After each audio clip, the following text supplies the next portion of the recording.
6,000 sailors can live and work in the middle of the sea. This is why the modern aircraft carrier is also referred to as a city at sea. Many luxury facilities are available while the sailors work together to defend America's interests around the world. Life aboard an aircraft carrier is undoubtedly tough and exhausting. Sailors on an aircraft carrier are responsible for a wide range of tasks, and they often work long hours in challenging conditions. One of those challenges is the limited space and privacy available on an aircraft carrier. The ship is crowded with personnel and equipment, and sailors have to share small, cramped living quarters with several other people. There's also limited downtime and opportunities for leisure activities, as the ship is always on the move, and sailors are often busy with their duties. Additionally, sailors on an aircraft carrier may face challenges related to being away from home and their loved ones for extended periods of time. Deployments can last for several months, and sailors may not have regular opportunities to communicate with their families or take leave. Yet, it can also be exhilarating, especially for the men and women who work on the flight deck, piloting jets and landing on a stretch of runway. What is it like to live and work on a U.S. Navy ship in the middle of the sea? An aircraft carrier is a ship with a flight deck that serves as a runway for aircraft at the most basic level. An aircraft carrier is one of the strongest assets a Navy can have. The ship can reach speeds of more than 35 knots, allowing them to travel across the ocean in weeks. Aircraft carriers are currently stationed around the world, ready to deploy at any time. If the U.S. Navy wants to make a big impression, it does so not only by the size of this huge ship, but also by the frenzy and organization on the flight deck. When the ship is fully operational, the crew can launch or land a plane every 25 seconds, taking up only a fraction of the space of a standard runway. How do they operate in the middle of the ocean? To begin with, most people have little access to the outside world. The flight deck, hangar, and fantail all boast a stunning view of the sea and sky, but they're also very busy and very dangerous, and only a few people are allowed to visit during normal operations. The highest levels of the island are secure, but due to sensitive operations and limited space, many individuals cannot come and depart. A sailor who works below decks may not see daylight for weeks at a time. Aircraft carriers are essentially floating cities, so they have many of the same types of facilities that you would find on land. Some of the facilities that might be available aboard a U.S. Navy aircraft carrier include a galley or kitchen that serves meals for up to 6,000 sailors, a grocery store, recreational areas for relaxation and leisure activities, a gym for physical fitness, a medical clinic for basic medical care, and much more which you wouldn't expect. Of course, the specific facilities available will depend on the size and the configuration of the carrier. The goal is to provide sailors with the amenities they need to live and work comfortably while at sea.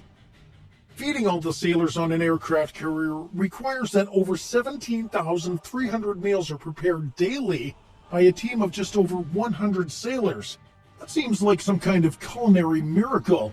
So how are these huge numbers of sailors fed daily? Food has consistently been regarded as one of the most significant aspects of service in the United States Navy. Early on, a good meal was an important factor in recruitment. Sailors wanted to know that they would be well fed, which was a huge issue in early America, because the food was not nearly as diverse as our eating habits are today. So sailors needed to know that they would be well nourished. Sailors who worked on labor-intensive sailing ships burnt more than 4,000 calories a day due to the job's physical demands. The crew's health was another reason food was so essential. After all, if a crew isn't feeling well, they won't be able to carry out their responsibilities. Sailors would congregate in the same living quarters and eat their meals together. This allowed the chef to prepare food freshly for each mess. As ships became more technologically advanced, so did the system and the reasoning behind feeding the crew. Messes continued to serve as the fundamental unit for the provision of food to groups of service members, but their size and scope expanded along with the expansion of new ships. Now you know where sailors eat, so where exactly does the culinary magic that goes into preparing more than 17,000 meals each day take place? All the cooking is done in the galleys. The culinary specialists were responsible for running the galleys on board the ships, which was the area where the food was produced. Unrated sailors, bakers, ship's cooks, ship's butchers, and a chief commissary steward were all part of the culinary specialists' crew. The commissary steward was responsible for maintaining the accounts, distributing food to the cooks, and providing assistance to the head cook in the process of meal planning. On most ships, the galley consisted of a kitchen, a station for butchering meat, and a bakery. The majority of the equipment was enormous so that it could hold the enormous amounts of food that were necessary to feed a large staff. The butcher had bandsaws that could slice through entire sides of meat. Several other huge machines were used for steaming vegetables, a dough mixer with a capacity of 60 pounds for manufacturing bread, and several industrial ovens, grills, and deep fat fryers. Between 16,000 and 18,000 meals are produced daily by around 93 culinary specialist staff. The meals range from breakfast served at 6 a.m. to the mid-rats or midnight rations. Planning is essential in order to accomplish this goal. The ship's cooks adhere to a menu cycle that lasts for 15 days and receive resupplies at sea once every week, including both dry and fresh commodities. The 5,000 crew members aboard an aircraft carrier can consume 1,600 pounds of chicken, 160 gallons of milk, 30 cases of cereal, and 350 pounds of lettuce in a single day. Everything is produced in enormous quantities. Cooks are required to constantly prepare meals, do various activities, and undergo training to learn new responsibilities. All galleys on carriers are sufficiently supplied. After every 7 to 10 days, a supply ship will bring between 400,000 and 1 million pounds of food. When there's a need for a variation in the deliveries, it's not uncommon for regional foods to be included, such as feta cheese from Greece. The Navy plans its meals for the next 15 days in advance. They consist of meals designed to increase sailors' morale, such as Taco Tuesday and Mongolian Grill. They make it a point to ensure that each meal is cooked to a high standard, ensuring that the sailors can enjoy a satisfying meal even when they're thousands of miles away from their homes. The degree to which a culinary specialist excels at their work directly affects the morale of a ship's crew and the quality of living they enjoy on board. When a sailor is stationed at sea and their birthday falls within a given calendar month, they are given a celebratory lunch with a prime rib or lobster main course, complete with a tablecloth, wine glasses, and pleasant background music. Let's talk about how these culinary specialists are able to make such a huge volume of food daily. A Navy culinary specialist's life requires a sailor willing to put in hard labor and not be afraid to get their hands dirty or work unusual and long hours. They get up every day at 3 in the morning to prepare breakfast, which must be ready by 6 in the morning. Additionally, time management is a vital skill for Navy culinary specialists. The utmost of importance is placed on effective time management. They must ensure that every minute is productive if they want to keep up with the demand of making thousands of meals daily. Additionally, there are a variety of responsibilities that fall within each culinary specialist's purview. Even if they have a lot of different responsibilities to fulfill, the food still needs to be prepared correctly and served on time. But life for culinary experts has been made easier since modern aircraft carriers' galleys have been constructed in such a way that cooking can be done easily. For example, let's look at how the USS Gerald R. Ford's galley is structured and operates. The Gerald R. Ford is the newest aircraft carrier built by the United States. The galleys that the Ford uses are modeled after those found on board ships of the amphibious transport dock, San Antonio class, a design that is shown to be highly effective in the past. Only 2 galleys are in operation on aircraft carriers of the Ford class. Both the supply department at Ford and the food service division were tasked with developing standard operating procedures for running both the conglomerate galleys simultaneously so that they could feed the crew and provide support for CVW-8. The meals are served to the crew, chiefs, and officers from 3 adjacent sides in one centralized galley located in the rear of the aircraft carrier. Because the meal's components come from the same source and are being prepared by the same cooks, serving many lines of food from a single galley ensures that the meals will be consistent throughout. It discourages the preparation of special meals for the various messes, while at the same time improving the overall quality of the crew's meals. Both of the ship's kitchens are arranged along the ship's center line, and they're serviced by pallet-capable elevators positioned above palletized cold, dry, and frozen storage areas. The food service cargo team can easily break out, freeze, chill, and dry supplies with a reasonably small team because this vertical integration features storerooms right beneath the galley. Vertical integration not only drastically reduces the need for huge working teams consisting of 50 to 100 people to support cargo movement, but also makes it possible for the food service division to function without interfering with the ship's regular operations. If you think the food on an aircraft carrier is well taken care of, there's many more amenities on board the ship that will amaze you. Some of the amenities you would find on an aircraft carrier include a laundry room that can wash and dry 50,000 pounds of clothing per week. Sailors spend most of their time at sea and as a result do not have access to the same variety of conveniences and facilities you would have daily. The United States Navy has practically made available to its sailors everything they would have access to if they were stationed on dry land. This is done to ensure that the sailors remain in the best possible physical condition and that their morale remains high enough to allow them to carry out their duties efficiently. One of such facilities is the grocery store. A grocery store is of high necessity on an aircraft carrier. Even if one disregards the fact that having junk food available will keep morale high, there is still a valid rationale for ships to include convenience stores. The sailors must keep a supply of their razors or hygiene goods and food. There are all kinds of things available. The Navy would provide some of these things to a sailor on board an aircraft carrier, but sometimes sailors might need certain things. They can easily get it in the store. The store averages around $10,000 per day with over 1,050 transactions. Sailors can get whatever they want in the store and live a comfortable life. Even when sailors are on a particular diet, protein shakes and potatoes are available, but candy and chocolate are also available. Also different kinds of coffee and other means to serve the sailors as best as possible. The crew can purchase tobacco products, phone cards, and higher-priced items at the register. All proceeds go straight to morale, welfare, and recreation, which lowers costs for liberty activities. Who exactly is in charge of running the convenience store that's located on an aircraft carrier? The individuals in control of the grocery store are the retail service specialists. They are in charge of running the grocery store and a variety of other operations on aircraft carriers. The retail service specialists were formerly known as ship servicemen. They were renamed in 2019. What if the grocery store runs out of stock?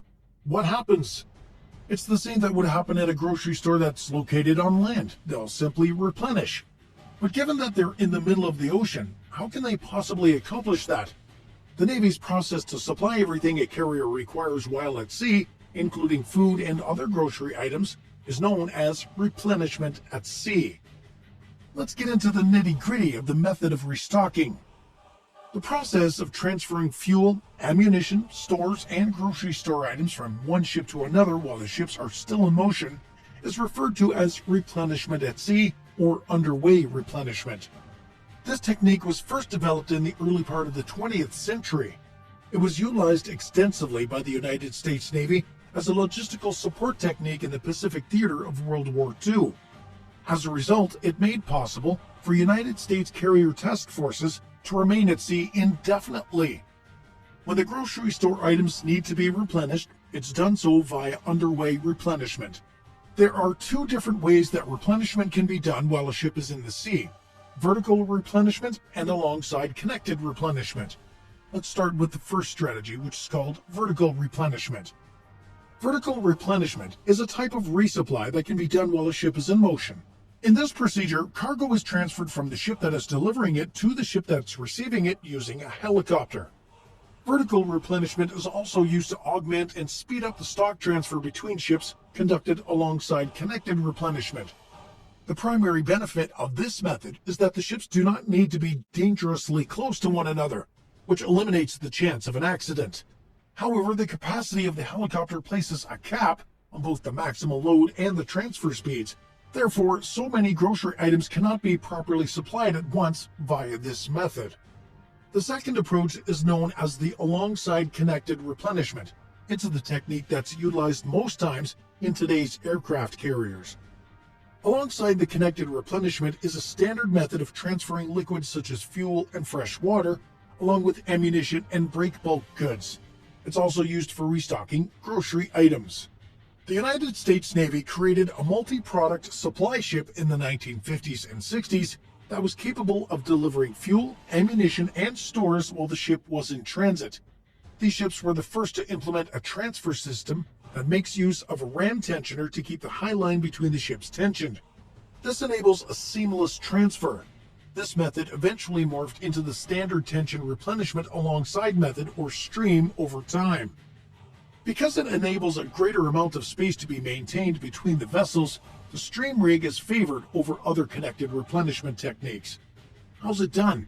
The supply ship maintains a constant direction and speed ranging from 12 to 16 knots. Moving at a faster speed reduces the relative motion caused by the influence of the waves and enables better control of the vessel's heading. The receiving ship will then approach the supply vessel until they're approximately 30 yards apart from one another. The supplier fires a gun line, pneumatic line thrower, or shot line, which is then used to pull over a messenger line. This line is also called a shot line. This line is used to pull across other equipment such as distance line, phone line, and transfer rig lines. The supply ship, which serves as the command ship for the replenishment operation, is responsible for providing all of the necessary lines and equipment for the transfer. In addition, the supply ship serves as the command center for all operations. Because of the relative positions of the ships, it's common practice for larger ships to set up multiple transfer rigs.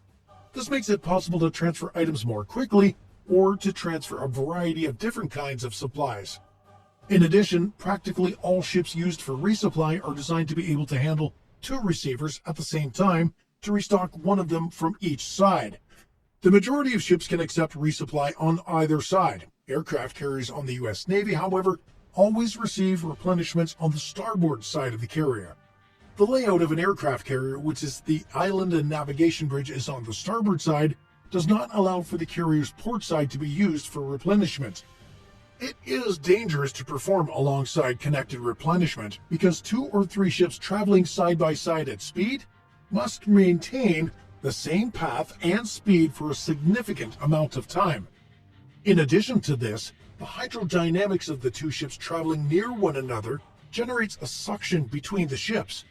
A minor miscalculation in steering on the part of one of the ships could result in a collision, as well as the rupture of the gasoline transfer lines and hoses. When traveling at speeds of 12 knots, a change of heading of just 1 degree will result in a lateral speed of around 20 feet per minute. For this reason, experienced and qualified helmsmen are necessary during the replenishment, and the crew on the bridge must give their complete attention to the ship's path and speed during the replenishment process. The risk level is enhanced when a replenishment ship provides service to 2 ships simultaneously.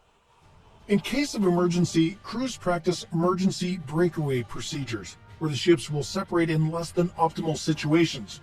Even while the ships will be prevented from colliding with one another, it is still possible that the ships may be unable to complete the present transfer and will therefore lose some goods. Following the successful completion of the replenishment procedure, it's standard procedure for many U.S. Navy ships to separate from the providing vessel while simultaneously playing a distinctive tune over the supplied vessel's public address system.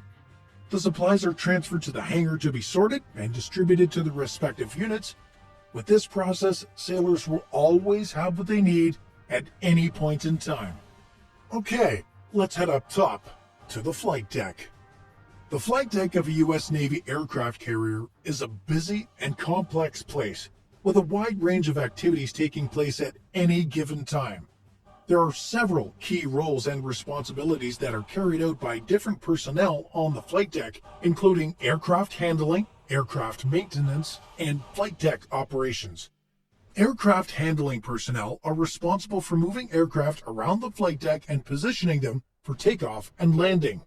This includes directing the movement of aircraft with hand signals and verbal commands, as well as operating the aircraft handling equipment such as tractors and tow bars.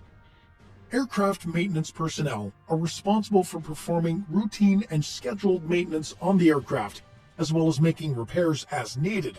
This includes tasks such as servicing engines, inspecting and replacing components, and conducting inspections. Flight deck operations personnel are responsible for coordinating the movement and the activities of the aircraft on the flight deck, as well as managing the overall safety of the flight deck. This includes tasks such as controlling the flow of aircraft, directing traffic, and managing the aircraft launch and recovery cycle. But why are sailors kneeling right next to a plane taking off? The flight deck of an aircraft carrier is one of the most hazardous workplaces in the world.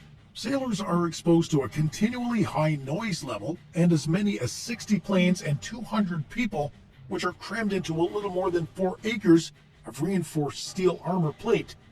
On the flight deck, workers move in many directions, which may look chaotic to an observer unfamiliar with the procedure.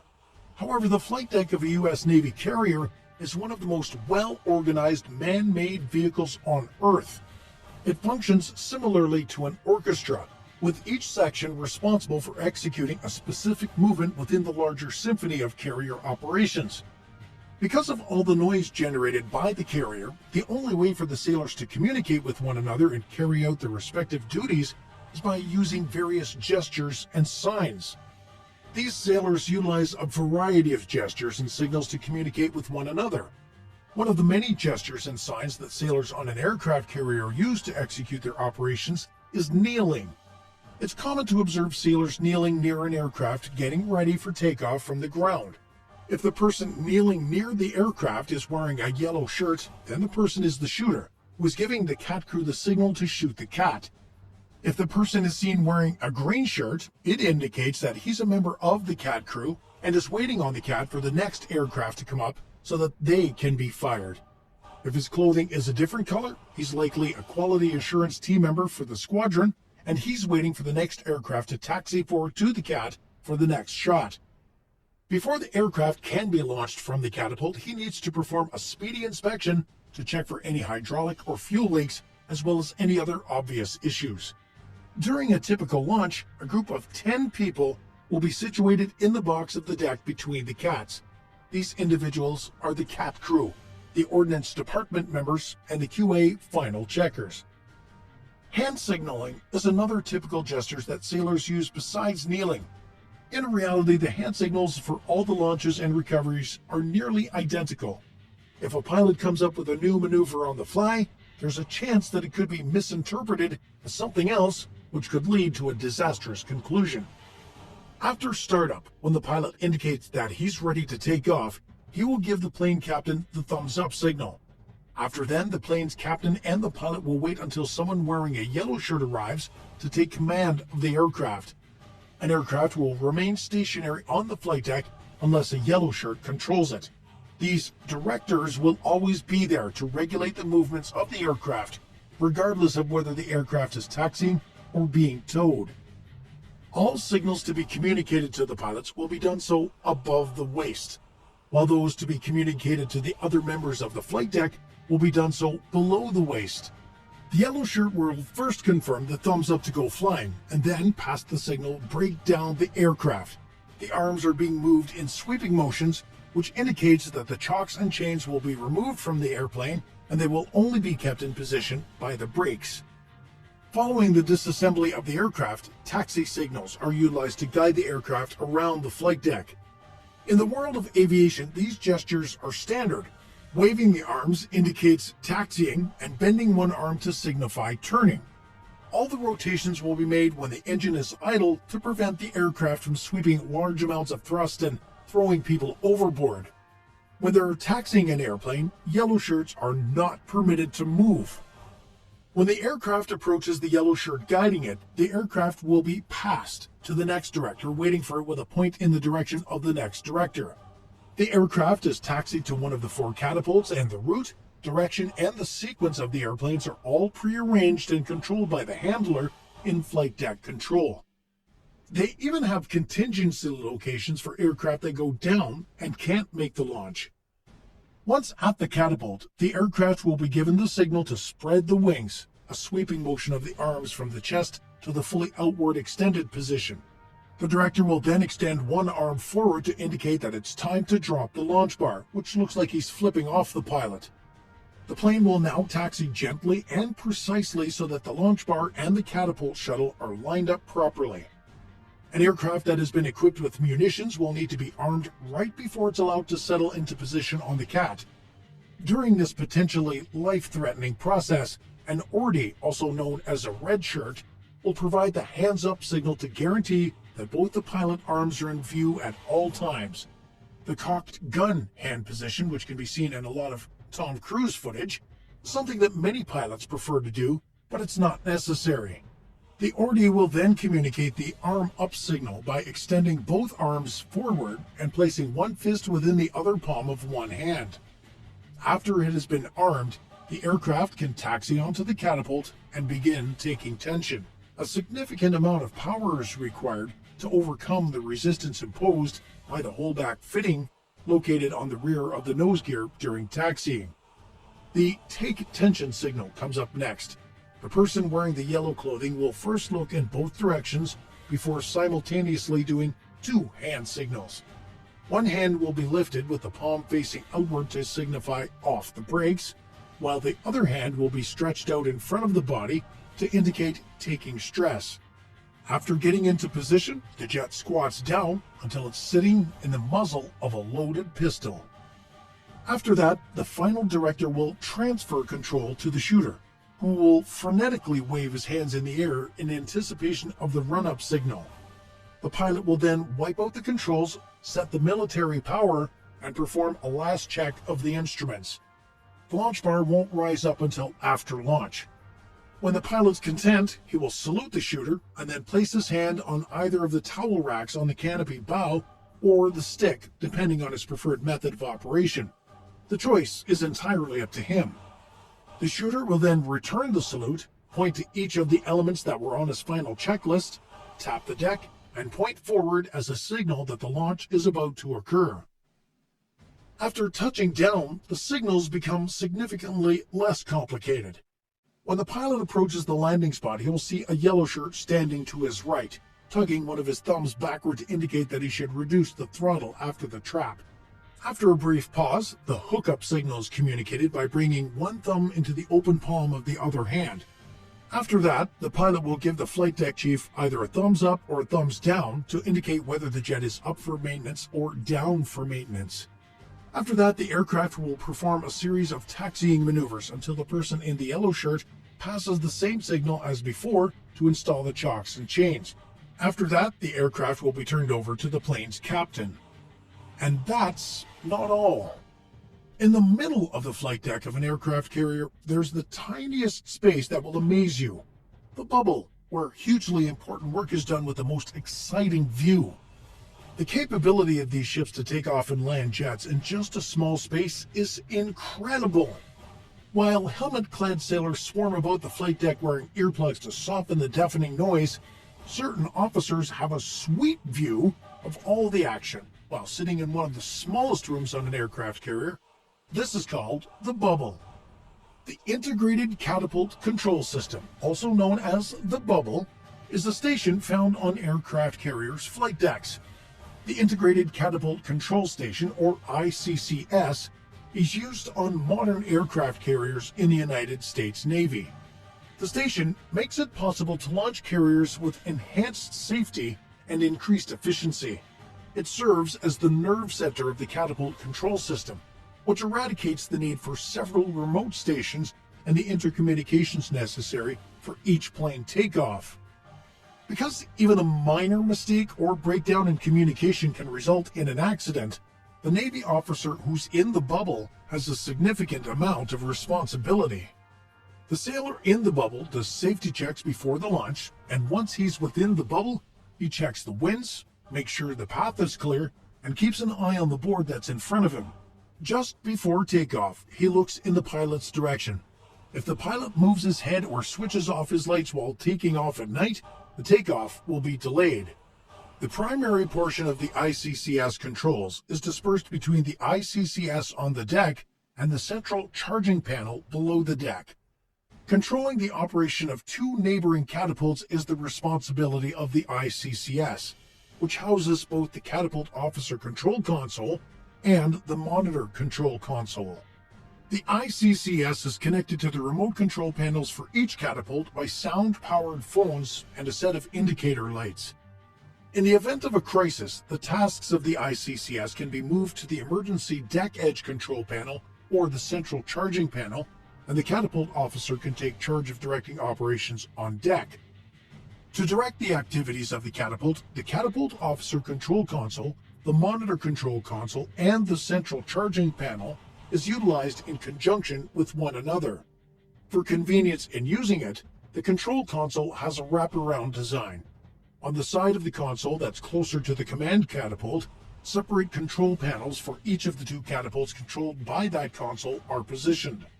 The operating panels contain status lights, light switch units for different phases of catapult operation, the nose gear launch switch, the manual aircraft data input system readouts and erase switches, and the capacity selector valve position console. These components allow the operator to guide the catapult through a normal launching cycle. It's not necessary to use the bubble to launch a catapult. The Nimitz-class carriers are also outfitted with the old remote stations that are used to operate the catapults on older carriers. Therefore, if the bubble is not utilized to launch an aircraft on the carrier, the process is assisted by these remote stations. An aircraft carrier can launch an aircraft from its 4 catapults at a rate of 1 every 20 seconds. The catapults have around 300 feet, and each has a massive piston beneath the deck. Only a small mechanism located above the deck is used to engage the aircraft's nose gear. The catapult's trough, which is located beneath the flight deck, is lined with 2 rows of slotted cylindrical pipes. When it's time for the planes to take off, the aircraft handlers on the flight deck will lead the plane onto the catapult and then connect the catapult to the nose gear of the plane. A T-bar is attached to the nose gear of each aircraft, and this bar is used to pull the aircraft down the catapult. This bar on the nose gear of the aircraft links to a pair of pistons in the trough and is attached to a shuttle that protrudes from the flight deck. The aircraft is held in place by a holdback mechanism that's attached to the nose gear, and strain is provided to the system. After completing the last of a series of checks, the pilot brings all of the aircraft's engines up to their maximum power setting. As soon as the engines have reached their max output, the catapult is activated, which causes the airplane to accelerate from 0 to 160 knots in less than 2 seconds. Steam is let into the catapult by opening the launching valve assembly in response to a signal from the catapult safety observer, who's located on the flight deck. The aircraft's weight and wind speed over the deck are the 2 factors that decide how long the valves are allowed to remain open. The holdback is released, forcing the pistons and the shuttle forward, accelerating the aircraft along the 300-foot deck. It takes less than 2 seconds for a plane that weighs 60,000 pounds to reach speeds of more than 150 miles an hour. Wow, seems like a lot of work.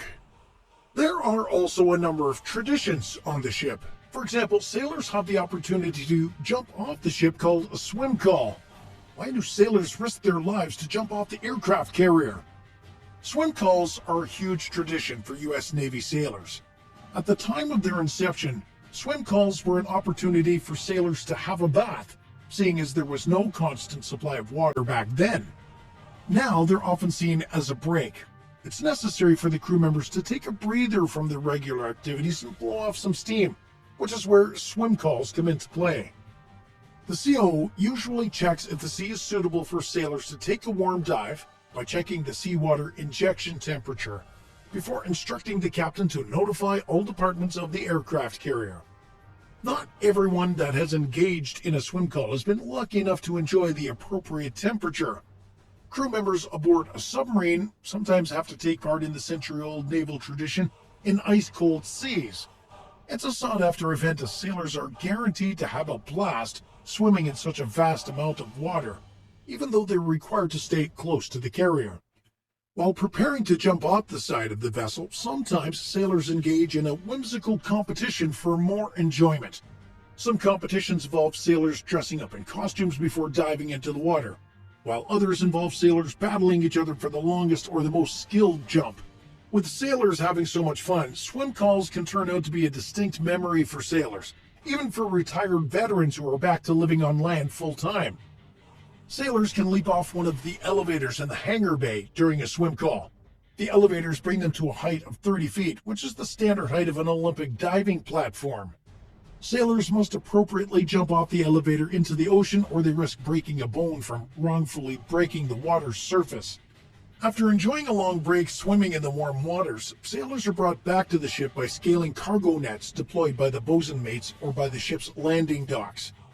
An additional naval tradition to swim calls is steel beach parties. These picnic events involve sailors playing music and cooking barbecues on the flight deck for their companions bathing in the sea. The food event is usually sponsored by departments aboard a ship. Thank you to the brave men and women of the U.S. Navy. Like this video if you also have great respect for all the crew members of the U.S. Navy. Leave a comment or curious about your opinion or your experience in the U.S. Navy. Don't forget to subscribe to see more videos about the U.S. Navy. Thanks for watching. I'll see you in the next one.